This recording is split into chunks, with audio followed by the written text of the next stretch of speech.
Daily Trust News Center, this is the News Hour.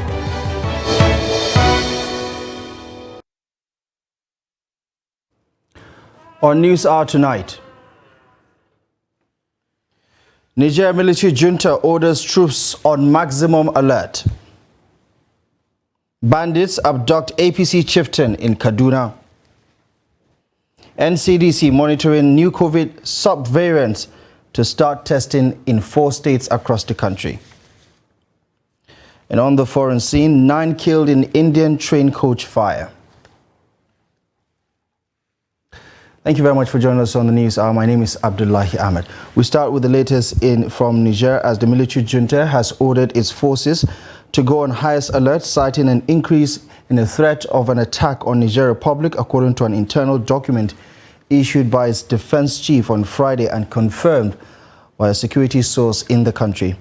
A document which was shared widely online on Saturday says the order to be on maximum alert would allow forces to respond adequately in case of an attack and avoid, quote, a general surprise. The main West African bloc, ECOWAS, has been trying to negotiate with the military leaders of the July 26 coup, but has said it is ready to deploy troops to restore constitutional order if diplomatic efforts fail. On Friday, the bloc downplayed this threat and said it was determined to bend backwards to accommodate diplomatic efforts, although an intervention remains one of the options on the table. The bloc's decision earlier in August to activate a standby force for possible intervention has raised fears of an escalation that could further destabilize the insurgency-torn Sahel region. Staying with developments in Niger, the French government has rejected the demands of Niger's military leaders, asserting that the putschists have no legitimate authority to issue directives to the French ambassador in Niamey. The military that seized control in Niger on July 26 had audaciously given the French ambassador Sylvain Ite an ultimatum of 48 hours to leave the country. However, France promptly dismissed the request, emphasizing that the coup leaders lacked the legitimacy to make such demands. France reiterated that the appointment and presence of the ambassador falls solely under the jurisdiction of Niger's duly elected and legitimate authorities. The military government of Niger had issued an expulsion order to the French ambassador in Niger, in Niamey, on Friday, demanding that he leaves the country within the next 48 hours. This proclamation was grounded in the alleged non-response of the French ambassador to ministerial summons, as well as actions taken by the French government that were deemed contrary to Niger's interests. In a related development, transport workers in Niger Republic are lamenting the multiple sanctions on the country imposed by ECOWAS over the current political impasse in the country. Now, Abubakar Imam reports that the workers are displeased with the closure of the Nigerian border with Niger, which they say has rendered them jobless and without income. Tens of commercial vehicles with hundreds of passengers and their goods cross Niger border through the Ilela axis on a regular basis until it was shut down recently by ECOWAS. This is the terminus for any commercial vehicle that comes from Ilela in Sokoto State of Nigeria. Trust TV could not ascertain the legality of the park, but according to the locals, it is one of the major parks in Koni local government area of Tawa State in Niger Republic. According to them, the park used to receive tens of commercial vehicles daily who either take off or come from Nigeria. Many locals depend on this park to care for their families, either as loaders, hawkers, or petty traders. But the sanctions imposed on their country by the Nigerian government, particularly the border closure, have forced many of them out of the jobs. As you can see, that was the only vehicle at the park, which has just arrived from Ilela. We can spot from here some sacks containing some goods being uploaded from the vehicle. We wanted to take a closer shot of the vehicle and even interview the driver, but we were advised by our fixer that such action could be dangerous. So we have no option than to take it from a distance.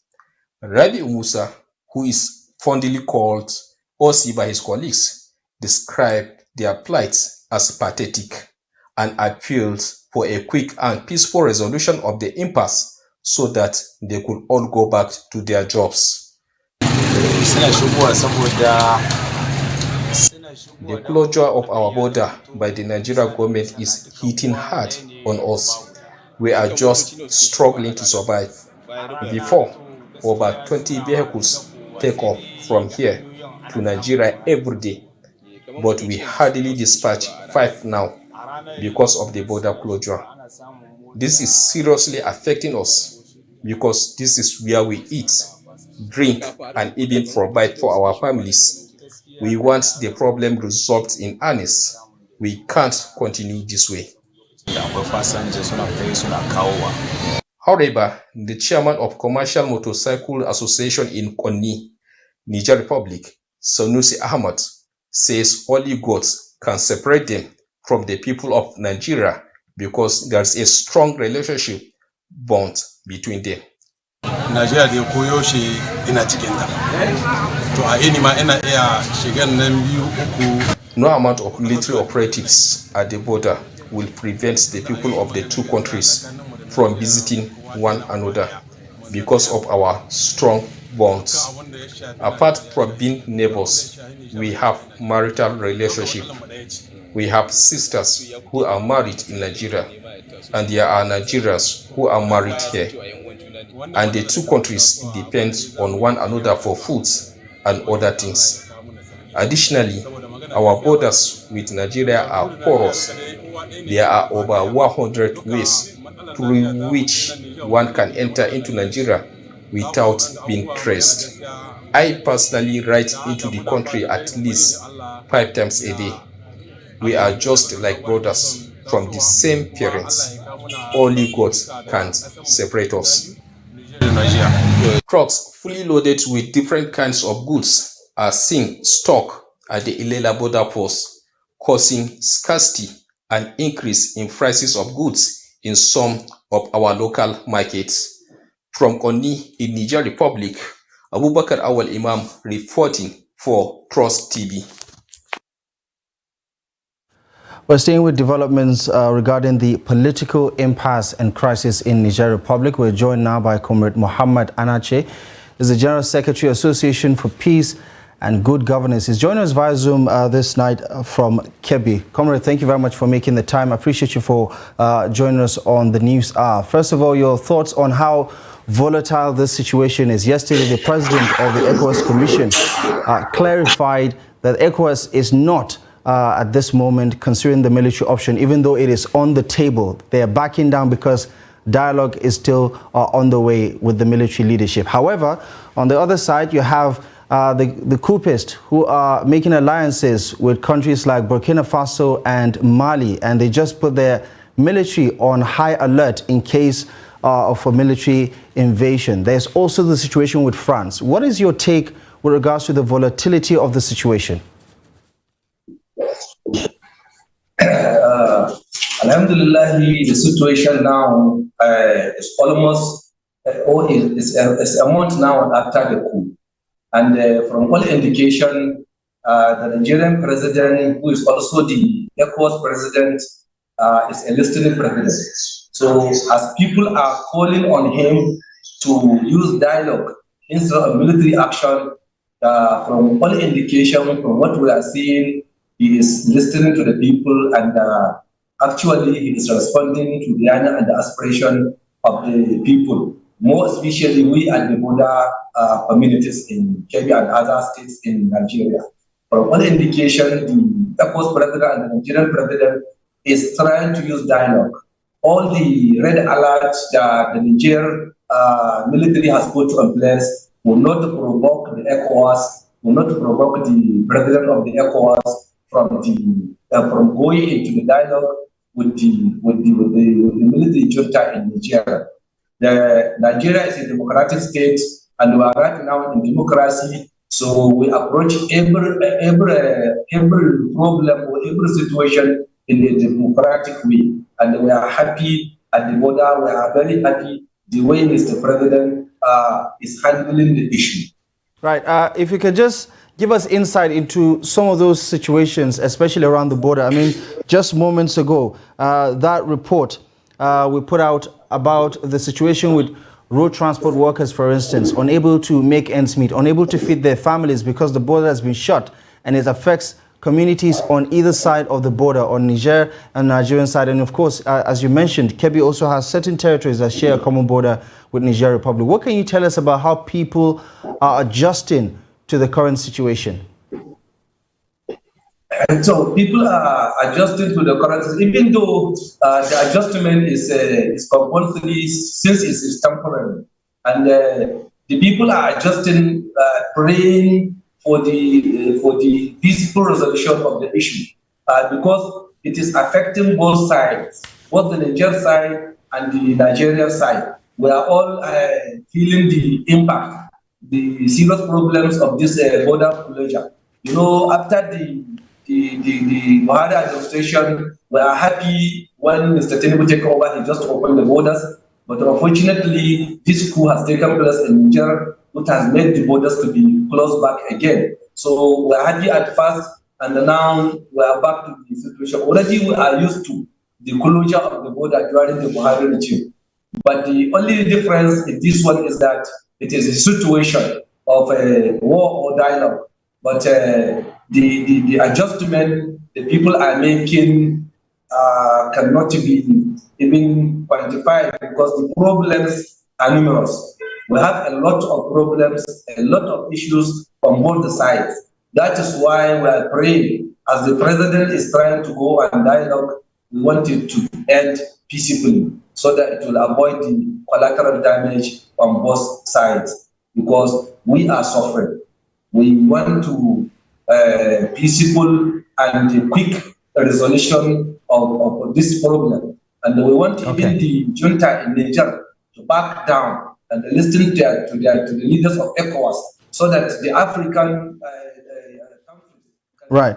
Comrade, thank you very much for that insight. It does paint a clear picture about what is happening and the expectations of the people regarding this particular development in Niger Republic. But of course, there is a lot more that is still underway as far as the negotiations and the tension regarding the impasse in Niger is concerned. Comrade Usman Mohammed Anache, General Secretary, Association of Peace and Good Governance, thank you very much for joining us on the News Hour. Thank you very much. Thank you. Right, now let's move on to some of the day's other stories, as bandits have abducted the organizing secretary of the All Progressives Congress, APC, in Kaduna State, Mr. Kawu Yakase. He was abducted from his village in Soba local government area on Friday night. The abductors have yet to establish any contact with the family of the victim. Meanwhile, the Kaduna State Governor, Obasani, has condemned the abduction of the APC official. The governor, in a statement through his chief press secretary, Muhammad Shehu, directed security agencies to go after the kidnappers and ensure the safe return of the APC chieftain. The governor restated his administration's commitment to the safety of lives and property of all residents in Kaduna State, adding that part of the steps taken so far to achieve security in Kaduna was to employ 7,000 vigilantes to complement the efforts of conventional security agencies in the state.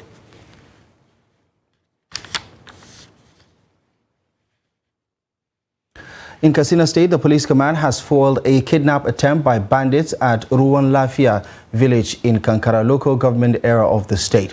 After a gun duel with the gunmen, the police rescued the 65-year-old kidnapped victim, Hashim Yusuf, recovered 94 cows, 17 sheep and 2 motorcycles from the bandits. A distress call was earlier received at the Kankara Divisional Police Headquarters regarding the movement of suspected bandits from Hayingada in Malumfashi local government area of the state.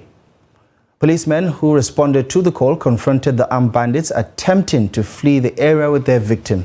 The police spokesperson in the state, Abubakar Sadiq, in a statement on Saturday said, quote, "The officers exhibited exemplary courage and professional skills as they overwhelmingly outmarched the bandits and rescued the victim unharmed." Still talking security, the Jigawa State Police Command has foiled a kidnap attempt, arrested the suspected kidnapper and others accused of stealing and drug peddling across the state. Now, this was made public in a statement by the command's public relations officer, DSP Lawan Shisu Adam, in Duse, the state capital, on Saturday. The statement says the armed men on their motorcycles, numbering about 7, invaded Bungudu village in Bamaina town and kidnapped a 70-year-old man and one Usman Dambaba, all of Bungudu village of Kudu local government area, to an unknown destination. The statement further says that when the command received the information, a team of police officers in collaboration with Yambulala rushed to the scene and pursued the kidnappers into the bush. It was said that the kidnappers discovered that police were pursuing them and they relinquished the kidnapped victims and escaped the police. Now, the police public relations officer also said that those rescued have been reunited with their families in good health, while the police later arrested 4 persons in connection with the crime. Now, the Bayelsa State Security Council has imposed a dusk to dawn curfew following the recent unrest that has been ravaging Nembe Basambere community of Nembe local government area of the state for weeks. The decision, according to the state government, is part of efforts to restore peace and security to the area. Friday Peter has more. Governor Doyoduri, who chaired the Emergency Expanded State Security Council meeting with stakeholders and service commanders in Government House, Yenagoa, said the meeting was to find a lasting solution in the crisis rocking Nembe Basambere. Governor Duri said his administration in the past years has been working with security agencies to maintain peace and tranquility of the state, noting that the incident of 2019 election can be repeated in 2023. The same Nembe in 2019 was a flashpoint. People were killed just as we have seen people killed. And my people say the snake cannot bite you twice. So we have to nip it in the bud. Nembe of 2023 cannot be Nembe of 2019. We are a government. As Chief Security Officer of Bayelsa State, I will work with you commanders to do everything that we need to do to bring a lasting solution to this Nembe crisis. So that people can go freely to Nembe without fear, without being intimidated, without being terrorized. So that all parties can go to Nembe and campaign according to the Constitution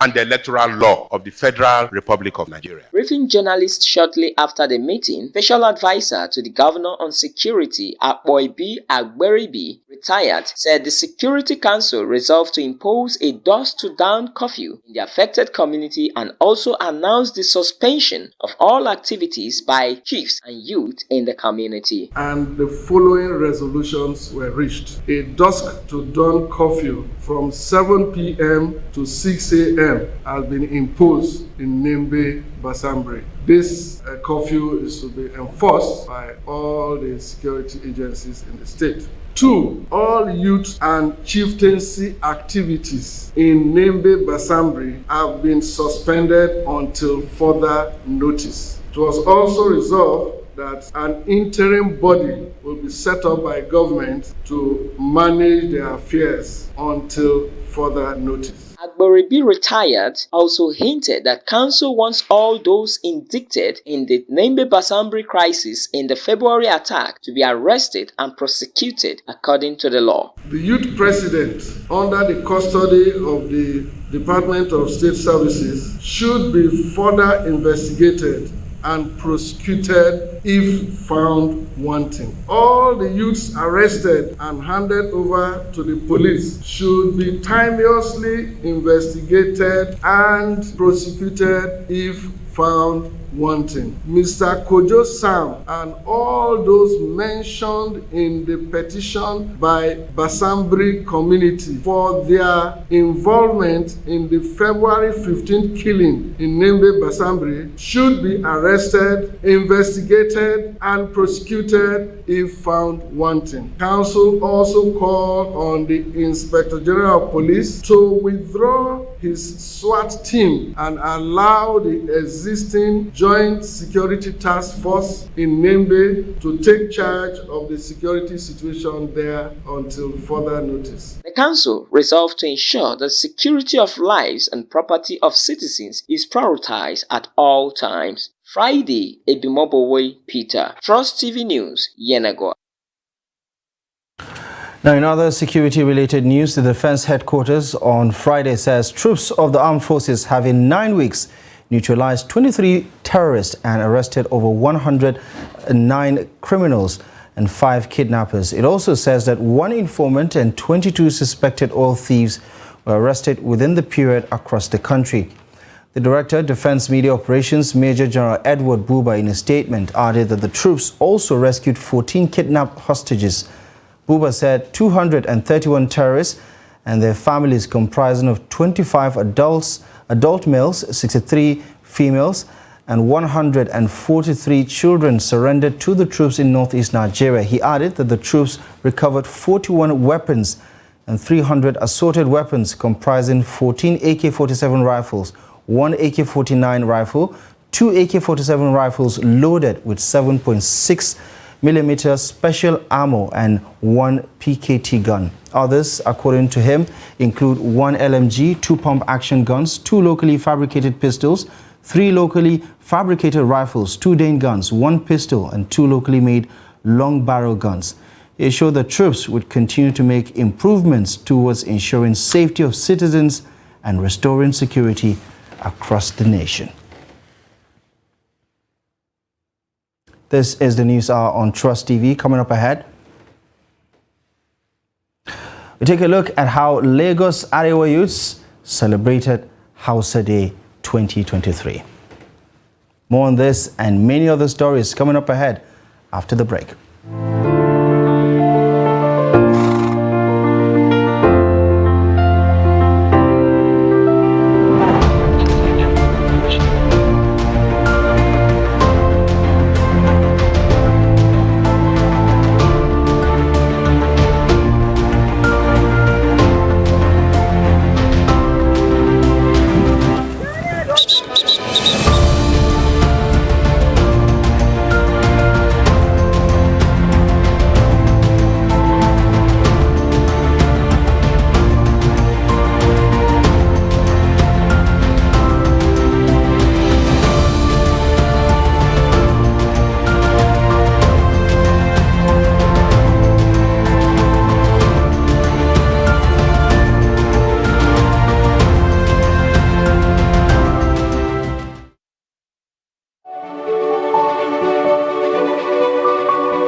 Welcome back to the News Hour on Trust TV. Here's a quick recap of our top stories at this hour. Niger military junta orders troops on maximum alert. Bandits abduct APC chieftain in Kaduna. Well, staying with that story about the abduction of the organizing secretary of the APC in Kaduna, we're now joined via phone from Kaduna. Our correspondent, Bello Musa, has joined us to give us some fresh perspective as well as updates to this particular story. Bello, thank you very much for joining us on the News Hour. What more have we learned about the abduction and what the police is doing regarding a rescue mission? The police are yet to respond to the situation. I tried the phone number of the Kaduna State Police Public Relations Officer, DSP Jalidi Mohammed, to respond to the situation, but his lines were not connecting. But the state government, through the chief press secretary to the Kaduna State Governor, Mohammed Lawal Monash, while confirming the incident of the abduction of the state organizing secretary of the APC, Honorable Kawu Ibrahim Yakas, he said the Governor Obasani directed the security agencies in the state to go after the kidnappers and also to ensure that the release of the former local government chairman of Sobo local government. Right. We understand that Kaduna has been experiencing this sort of insecurity for quite some time, about kidnapping, the maiming and the intimidation on so many communities across the state. But what do we know about the situation around his kidnap? What do we know about Soba local government area, for instance, and the circumstances around his abduction?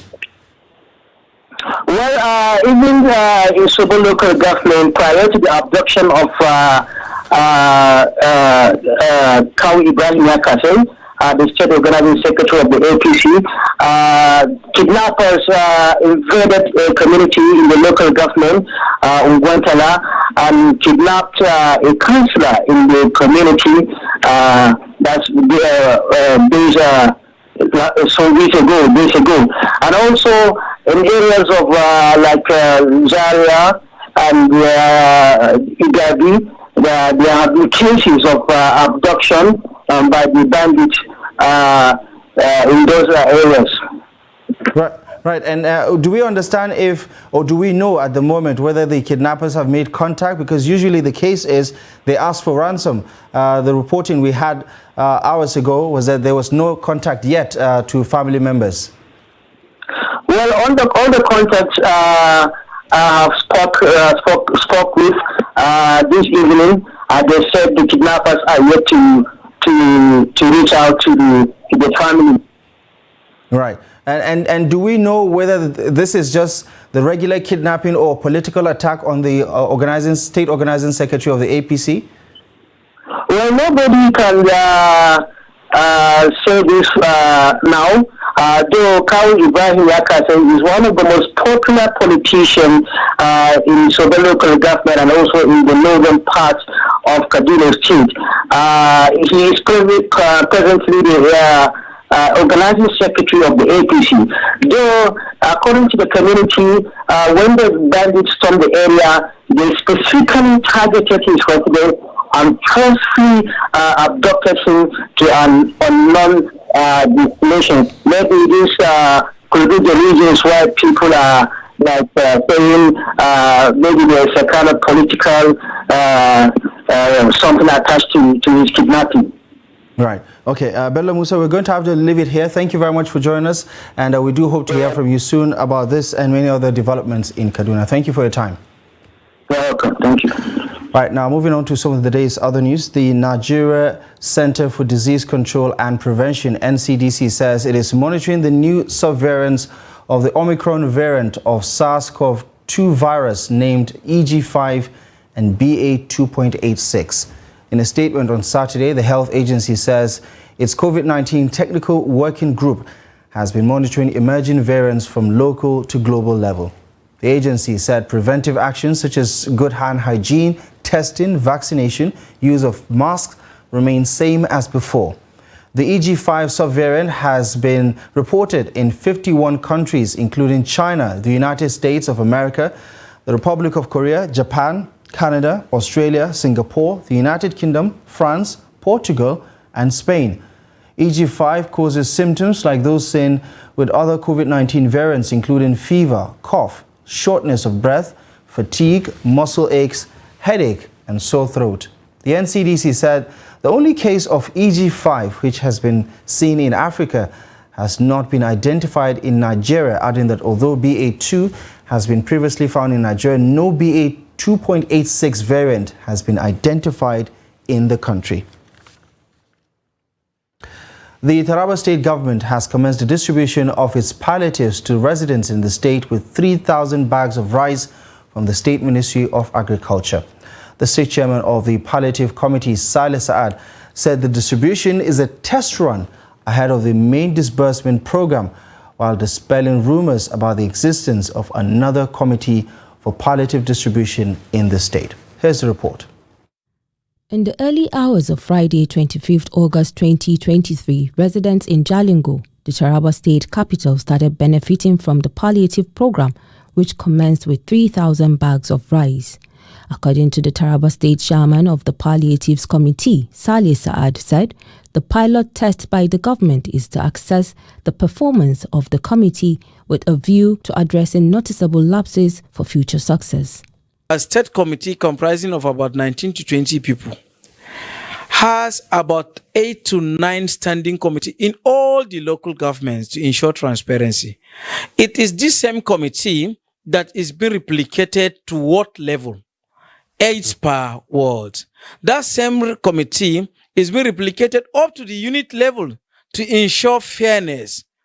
The chairman maintained that the story published by some media organizations on the existence of a fake palliative committee is not true. There are different donor agencies that are giving out wonderful gestures onto the citizens of Taraba and Nigeria at large. There are Northeast Development Commission, there are NEMA, there's that of World Bank, and there's that of Taraba State Palliative Care Committee.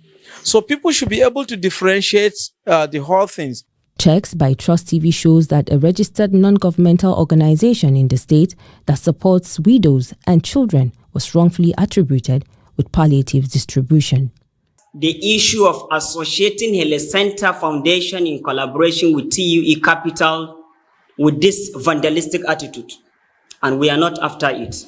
Leaders of benefiting communities appreciated the governor for the gesture and appealed for more of the items in subsequent distribution exercises. Is the best person that he give us the way how people then they can understand. Yes, we have a good governor in Taraba State. We thank God for the gesture. As a ward head, I received 10 measures of rice, which is to be shared with the people of my unit. The committee gave us 1 bag. So I and one of the ward heads of Tashan Lau under Turaki A ward shared it. When we opened the bag, we found 20 measures, so we shared 10 measures each. I have almost 5 areas in my unit, so I will share 2 measures each of the 5 areas. Some of the residents lamented the limited number of the items and urged the committee to work with more next time. We have many people now. Yeah, you are seeing it now. See, we have many people. This road that you are seeing now, we have about 2,000 voters here. Yes, I am aware of the distribution. The committee gave 1 bag to our district head, but I'm yet to see anything up till now. It was when I was in the market that I heard that each of the ward heads received 1 bag to share with their people.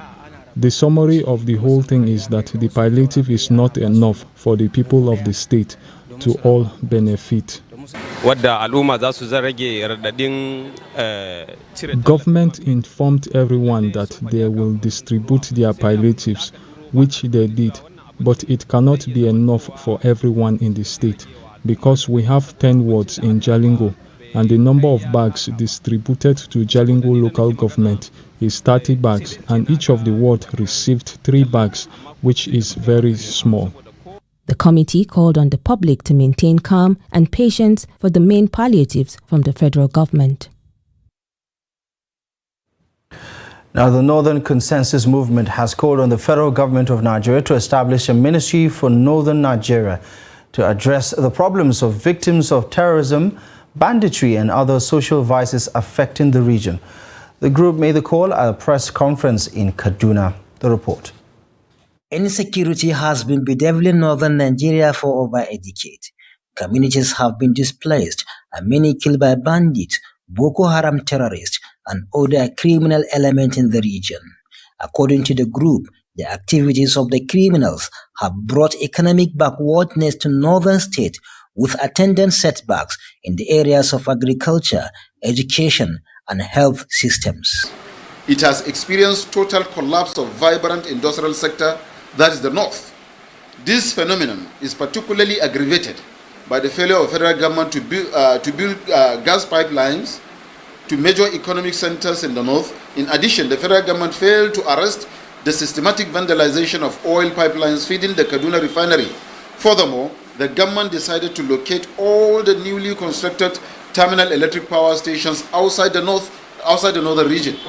According to the group, the ministry, if created, will tackle infrastructural deficit and long-standing neglect in the region. The Northern Consensus Movement have critically evaluated the socio-economic challenges of the North. We found it appropriate and make bold to demand for the creation of Ministry for Northern Nigeria. We have come to the conclusion that the creation of ministry will address infrastructural deficit and challenges of decades of neglect. The group opines that if the government create the ministry, it will address the issue of insecurity and promote agricultural production in Nigeria. Bello Musa, Trust TV News, Kaduna. Now, in Sokoto State, the Governorship Election Petition Tribunal has reserved judgment in the petition filed by Saidu Umar of the People's Democratic Party against Governor Ahmad Aliyu and his deputy Idris Gobir. After hearing and adopting their respective final written addresses on Saturday, the 3-member panel of justices led by Haruna Mishelia reserved judgment, adding that a date would be communicated to the parties in September. The petitioner, Umar, is challenging the election of Governor Aliyu and Gobir of the All Progressives Congress over alleged non-qualification and alleged electoral fraud during the March 18 governorship exercise. At the sit-in, lead counsel for the petitioner, Olu Muyiwa Akimboro SN, urged the tribunal to consider the evidences and witnesses from the party agents that proved irregularities in the election reportedly marred by violence. Akimboro SN argued that the evidence shows alleged discrepancies in Governor Aliyu's secondary school and university certificates, claiming that they were different from the Independent National Electoral Commission's presented documents. He prayed the tribunal to void Aliyu's election and declare Umar the winner of the March 18 governorship election in the state. On his part, counsel for the respondents led by Chief Wole Olanipekun SN, who had also adopted the final written addresses, disagreed with the arguments of the petitioner and asked the tribunal to dismiss the petition. The All Progressives Congress, APC, has inaugurated 6 National Working Committee members amidst protest. The inauguration took place at the party's National Secretariat in Abuja on Friday night. The newly sworn-in members include the Deputy National Chairman North, Ali Bukar Dalori, Garba Datti Muhammad, National Vice Chairman Northwest, Abdul Karim Abubakar Kana, National Legal Advisor, Donatus Wangpa, National Welfare Secretary, Mary Alile Idele as the new National Women Leader of the APC, and Duro Meseko, Deputy National Publicity Secretary. An earlier nominee for the North Central Zonal Office, Ikani Okolo, was however dropped to placate the Governor of Kogi State, Yahaya Bello. APC National Chairman Abdullahi Ganduje, who acknowledged that the party has taken serious notice of Governor Yahaya Bello's objection and grievances of those who lost out in Abia and Cross River states, explained that they would be considered for appointments as a way of satisfying all aggrieved members of the APC. In Plateau State, the police command on Saturday unsealed all 17 local government secretariats for suspended chairmen and their councillors. They reinstated local government chairmen who were elected on the platform of the APC were suspended by Governor Caleb Mutfwang for alleged misappropriation of funds, an allegation that the embattled chairmen have denied. Governor Mutfwang had, following the suspension of the elected chairman, anointed new caretaker chairman to take charge of their secretariats, prompting the embattled chairman to drag the governor to court.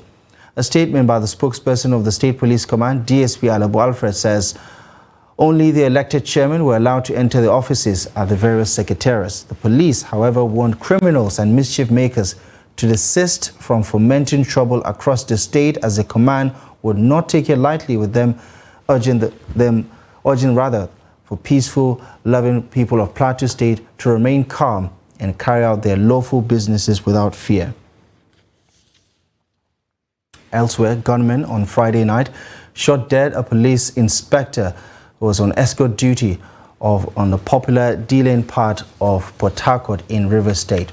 Eyewitness account indicates that the deceased was escorting an undisclosed VIP when he was intercepted by the gunmen. The witness say the assailants shot dead the police officer and made away with his service AK-47 rifle. The Rivers State Police Command Public Relations Officer SP Grace Aringe Koko confirmed the development, saying a manhunt has been launched by the police to arrest the fleeing culprits. Now, family planning remains a polarizing issue in Nigeria, with religious, cultural, and socio-economic perspectives inundating the discourse. Trust TV's Bello Musa spoke to some clerics in Kaduna on the religious perspective on family planning. His report. Nigeria is the most populous country in Africa and seventh in the world. Nigeria's population is expected to overtake United States as third most populous country by 2030.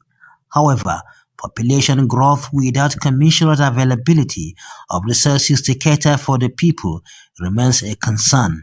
Some are of the view that national planning and equitable distribution of resources must be reflective of population. Some clerics said religious and socio-cultural beliefs are not totally against family planning practice. When you start with Islamic perspective of family planning is not something new. It's sacrosanct in Islam. It is very vital for every Muslim to plan. And that's why the Prophet of Islam has warned every Muslim about your family. He says one of the strong warning from the Quran is Ku anfusikum wa ahlikum nara. Fear for your own life and the life of your children. Protect your soul and the soul of your children from the danger of calamity, a severe punishment that comes from God if you fail to live by the standard of God. God is saying you must be able to take care of that children. Even though the Bible first of all says multiply and fill the earth. But in that multiplication, you have to be very wise. You don't give back to children anyhow. But you must be able to feed them. You must be able to train them to go to school. God can give you a wife and children. But you can also know your capability. A man that is a multimillionaire may not think of the school, may not think of food. But for you, who cannot get 1 square meal, and you are giving back anyhow, who takes care of that child? And some other theologians say there's nothing wrong to go for medical advice in the hospital. I don't talk of family in terms of taking drugs, or women taking drugs, or sterilizing, or stereotyping yourselves, or cutting up your testicles because you don't want to have children. No, because how do you plan the children you have? Awol Suleiman has 4 wives and 21 living children, and he is not contemplating family planning. He says he is still counting and sustains his family within his income. Yesterday, one of my wife undergo surgery, spending more than 100,000 plus. But yet, for those who even came to greet me today, those that have maybe 1 wife or 2 kids are still soliciting to get what to eat from me. So what I believe is that, one, you plan. You consider your income. When you consider your income, You know, the attitude of Nigerians. When you have 100,000, ask him what is he going to use this money for. The next thing is that he had no plan to buy shoe or any clothes. Just on the way, he saw the shoe seller and immediately just buy a shoe without any plan. So my money is planned for. I had a plan that, okay, this money will be used for my school fee, my kids' school fee. So I had to prepare the school fee even before the time comes. The clerics admonish different religious adherents to have a proper moral and spiritual planning for the children, for them to live in meaningful life in the society. Bello Musa, Trust TV News, Kaduna. Well, also speaking on family planning is a public health specialist, Dr. Anthony Adindu Nwala, who featured on Trust TV's morning show, Daybreak Extra. Family planning is a decision made not only by couples, also made by individuals and even the community. Okay, so everybody is a stakeholder in making the decision for family planning. And I must tell you this, yes, there are issues where one of the partners will say, I don't want family planning, while the other wants or whatever. But I must tell you categorically that the issue here is not about a member of one of the couples, wanting or not wanting family plan. The issue is the understanding and the the need for compromise, the need for informed choice and informed decision. So we don't, of course, encourage a wife to go behind the husband or a husband to go behind the wife. Of course, there are family planning methods for men too. To do family plan, but we always encourage spousal negotiations and spousal, consent. But again, I still emphasize that family planning is a decision made not only by couples, but also by individuals and even by the community. Family planning, the concept of family planning is all about having children by choice, not by chance. Okay? It's a decision about how many children one wants to have, when they want to have those children, what are the intervals in between. Okay? So those are the issues about family planning. It's not just about, I don't want to have 7 children, I don't want to have 10 children. You can have the number of children you want to have, but the issue is how many do you want to have as a decision? When do you want to have them? What intervals do you want to have them? Do you want to have them today or tomorrow, and not just that children came by chance? To Lagos State now, where members of the Arewa youths in the state on Saturday celebrated the annual Hausa Day with a call for unity to foster the ideals of nationhood. The 2023 edition of the celebration, which is being commemorated on the 26th of August annually, was held at Alausa in Ikeja. Here's the report. International Hausa Day is an annual event being celebrated every 26th day of August. This year, the youths gathered to mark the 3rd Layo anniversary in Alausa, Ikeja. Speaking to Trust TV, the chairman Muhammad Buba and chief mobilizer Hassan Sani Jagwa spoke on the imperatives of celebrating Hausa culture and tradition. The important thing is Arewa, we want to showcase the tradition and the culture of Arewa people, where to show the way the real and Hausa person and Arewa culture is. Arewa culture means peace, means love. We have to show love to our people. As you can see, I think this is the first celebration we are doing for the World Hausa Day in Lagos, especially Lagos Arewa Youth Organization. But by next year, we intend to have a collaboration with other northern organizations where we can have a synergy within the organization so that we can have a bigger World Hausa Day celebration. For others, the day affords them the opportunity to reflect on the need to foster unity and promote the ideals of their cultural heritage. After marking it, we also want to teach a lot of our youth that are outside northern Nigeria that are living in Lagos that are not really, so conversant with the culture. In terms of peace, normally, usually, all over the world, Hausa people they're peaceful people. Hausa people are peaceful people. We're not troublesome.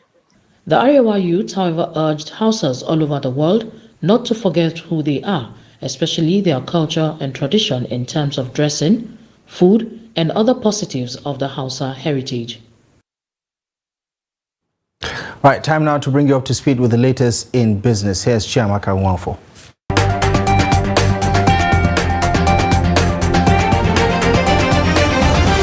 The National Bureau of Statistics, NBS, says Nigeria's agricultural sector grew by 1.50% in the second quarter of 2023, an increase of 2.40% from the preceding quarter, which contracted to 0.90%. The NBS attributed the contraction suffered in quarter one to the adverse effects of the cash crunch experienced during the quarter. The crunch is out after the CBN's directive on March 13th, ratifying the Supreme Court ruling earlier that month. The agriculture sector bounced back since then, recording a 6.06% growth between April and June compared to the corresponding period and quarter of 2022. The sector contributed 23.01% to overall GDP in real terms in quarter two 2023, lower than the contribution in the second quarter of 2022 and higher than the first quarter of 2023, which stood at 23.24% and 21.66%, respectively. The economy overall also grew in the second quarter of this year compared to the previous quarter, growing by 2.51% in real terms in quarter two 2023 from 2.31% in quarter one of 2023.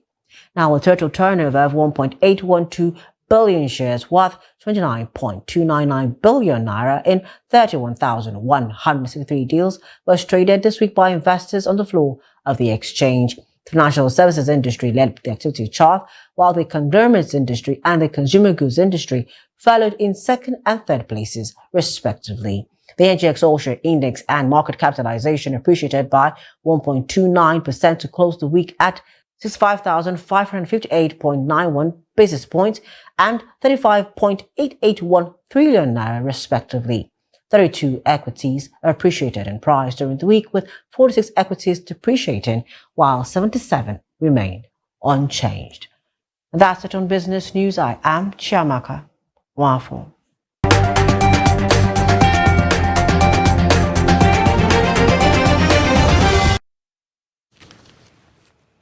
All right, taking a look now at developments on the international scene. Gabonese voters have experienced delays on Saturday as they took part in the presidential, legislative and local elections across the country that has the opposition hoping it will foil President Ali Bongo's bid for a third term and end his family's 56-year grip on power. Of Ali Bongo's 18 challenges, 6 from major opposition parties have backed a joint nominee in an effort to narrow the race. Voting was meant to kick off across the Central African country after 7 o'clock GMT, although several polling stations across the capital, Libreville, saw significant delays, a Reuters reporter says. Posts on social media, X, formerly known as Twitter, reported voting had started in some areas, but others noted their polling stations were still closed. The extent of the delays was not immediately clear. With no fixed deadline for the announcement of results, the delays could add to concerns about post-election period, which is in Gabon, has previously seen unrest linked to the opposition disputing the result. Elsewhere, at least 9 people were killed on Saturday after a train coach parked in southern India caught fire when a passenger tried to make tea. The coach, which had been detached from a train, was stationed at the Madurai rail yard in the southern state of Tamil Nadu when the fire broke out before dawn.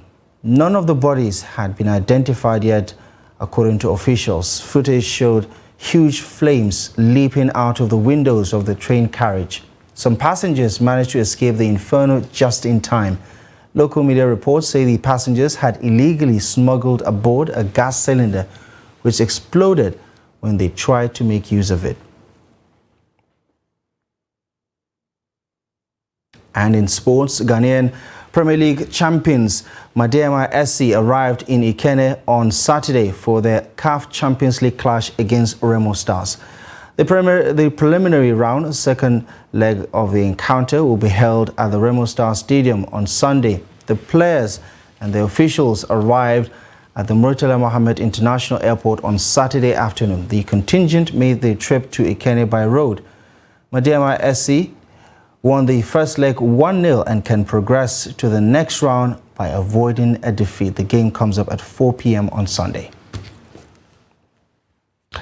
Still talking football, FIFA on Saturday suspended Luis Rubiales as president of Spain's Football Federation for kissing Spanish Women's World Cup player Jenny Hermoso on the lips and banned him from making contact with the player. The suspension of Rubiales will last 90 days while FIFA undertakes disciplinary proceedings against the 46-year-old.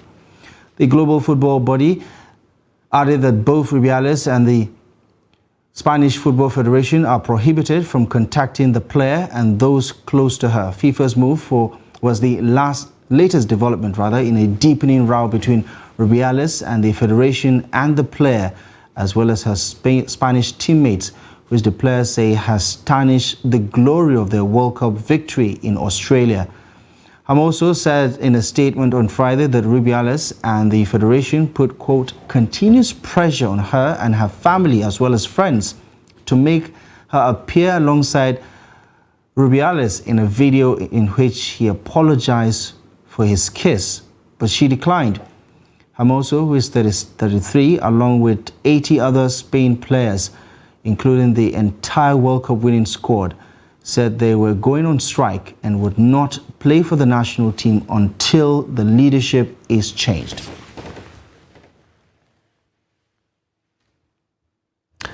Well, that's the size of our bulletin at this hour. Thank you most kindly for joining us.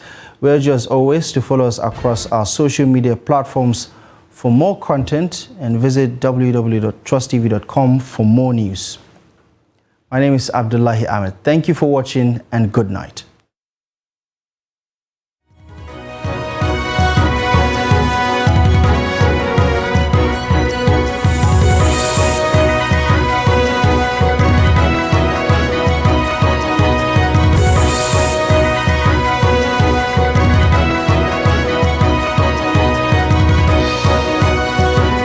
From the Daily Trust News Center, this is the News Hour.